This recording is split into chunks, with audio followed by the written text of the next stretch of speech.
Hello friends, I'm glad to be together again to talk about a new controversial episode.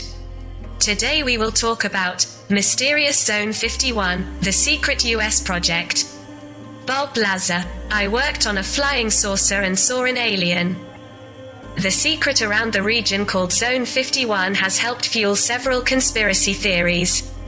Most fascinating is the fact that it houses an alien spacecraft and the bodies of its pilots, which crashed in Roswell, New Mexico, in 1947.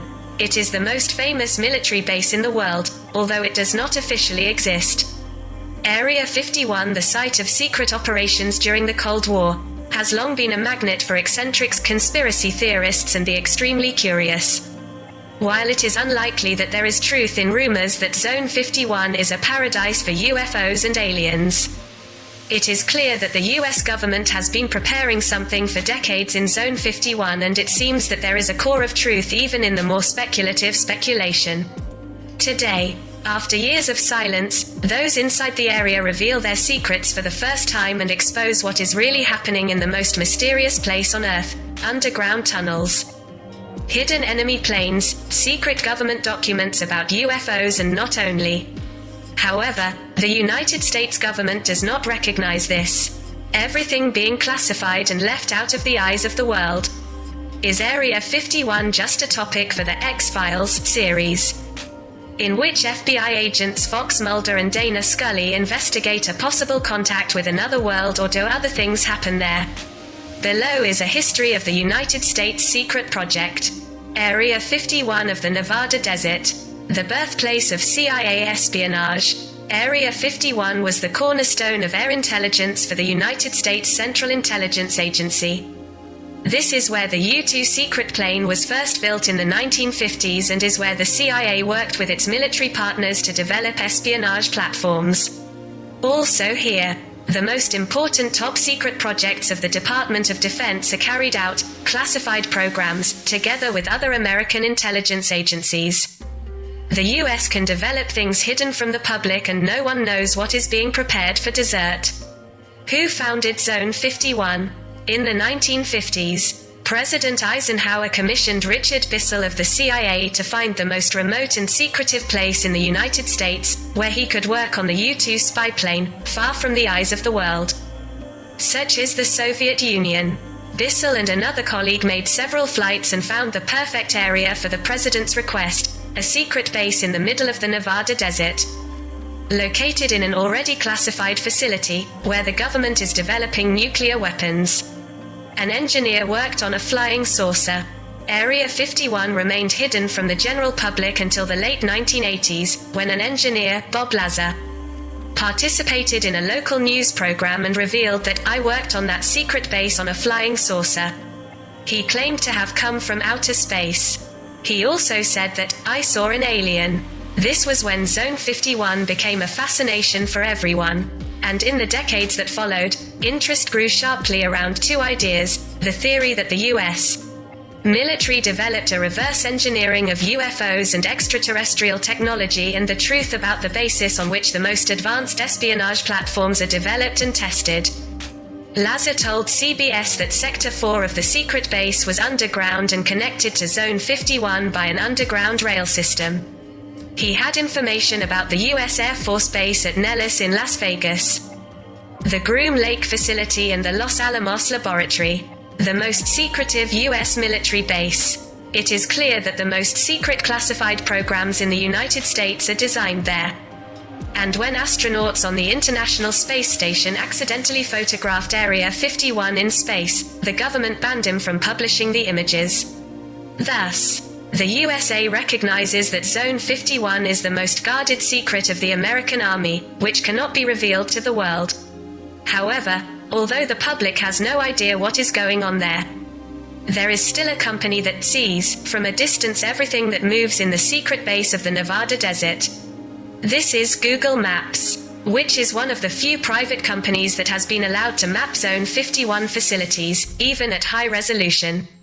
Barack Obama, the first president to officially recognize the existence of Zone 51 during a ceremony at the Kennedy Space Center, U.S. President Barack Obama confirmed the existence of the secret base in Zone 51.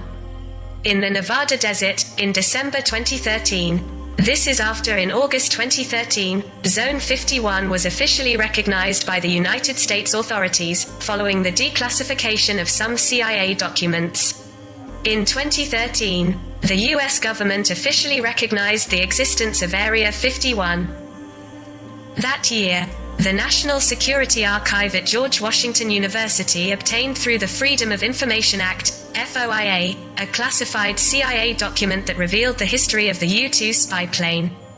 A highly drafted version of the document was published in 1998. Since 1950, the CIA has established an Office of Unidentified Flying Objects to handle UFO incidents in Nevada.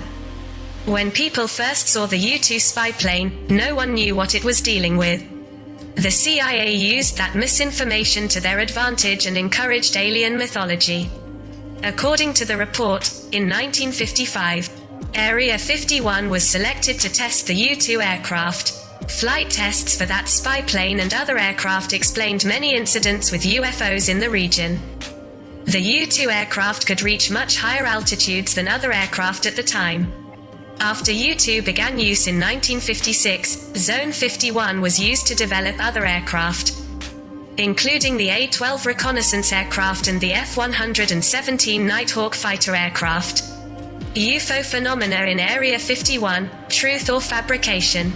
Annie Jacobson's book Area 51, An Uncensored History of America's Top Military Secret, created a real controversy among American readers, advancing all sorts of theories about alleged USSR medical experiments in order to create fake aliens.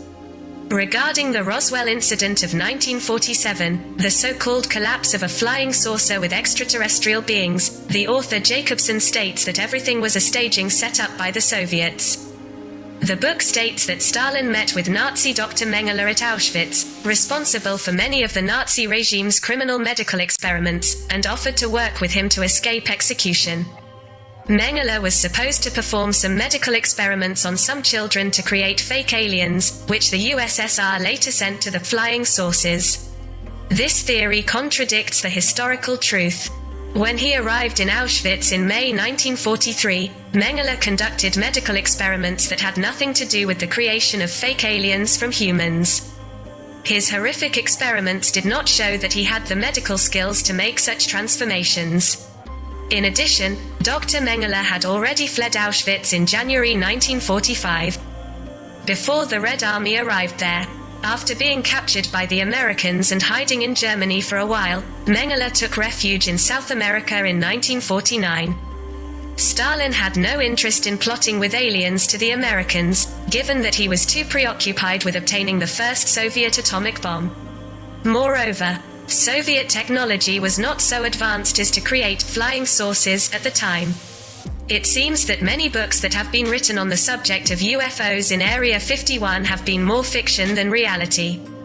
Many times, what people saw were actually solar reflections produced by CIA reconnaissance aircraft, U-2, A-12 or D-21 tagboard, tested at high altitude in Zone 51. Since all projects were compartmentalized in Area 51, not even the workers knew exactly what they were working on. Also in Zone 51, foreign technology, mostly Soviet, from the Cold War period was tested. This is how Soviet MiG fighter jets were tested. Also, in the program called Have-Glib, the CIA tested the Soviet missile radar system in Zone 51. In addition to the UFO-related conspiracy theory, there are other Area 51 assumptions, such as testing energy weapons, weather weapons, teleportation and time travel technology, and exotic propulsion systems.